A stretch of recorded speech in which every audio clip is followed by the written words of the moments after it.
What's going on, YouTube? Welcome back to MechTactical. I got so mad at my last event because of misfeeds due to worn out, inadequate springs that I wanted to send somebody home with the "I just pumped the neighbor's cat" look on their face.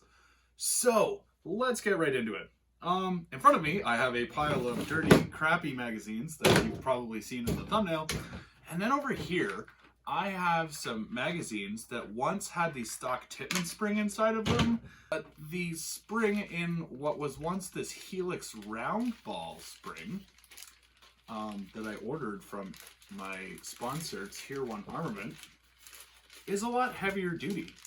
A 68 caliber spring is a 68 caliber spring, and it should be able to travel where a 68 caliber paintball goes. It's not rocket science. Now, this doesn't have to necessarily be a Helix mag spring. You can use a spring from anywhere on any magazine.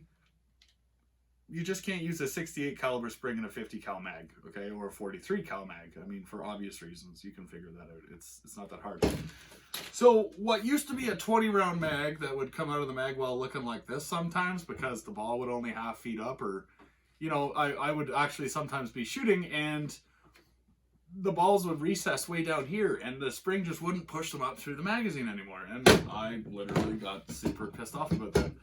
So I have prepared some sample magazines. You guys with the Milsig round ball mags that don't feed properly anymore, think about this, okay? Okay, so in order to demonstrate this, I need a sacrificial box.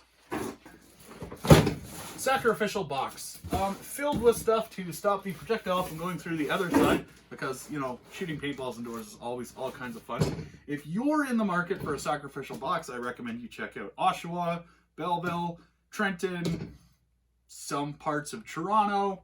I'm just kidding. Okay, safety glasses, super important.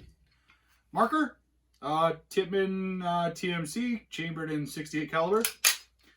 And here we go. So essentially what I'm going to be looking for is misfeeds, chops, barrel breaks, anything that would be out of the ordinary. Okay, so I can't believe I'm actually shooting it this close.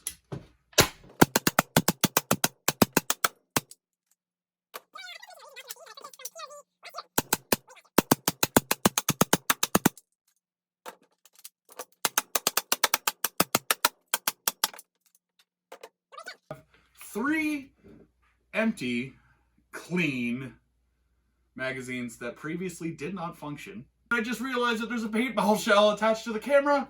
They don't look like this, or this, or this. And to be totally honest with you, on there, baby. The inside of my barrel is perfectly clean.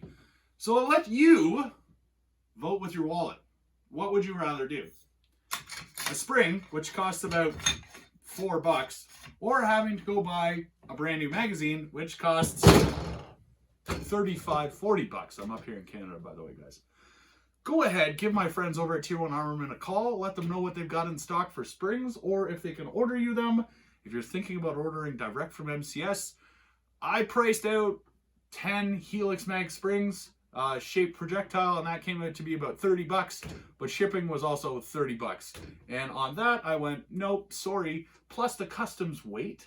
If you're ordering stuff from MCS up here in Canada, you can expect to wait at least 2 weeks through customs. Tier 1 as an exclusive deal, and because they're a business, their customs moves a little bit faster, and they batch order stuff, which means you don't pay double for a product because shipping is super expensive. So go ahead, give them a call, an email. I will leave their website link down in the description below. And remember, just because you can't see it on their website for sale, doesn't mean that they can't get it for you. Thank you for watching this episode of MechTactical, and I just realized that there's a paintball shell attached to the camera. I will see you next time.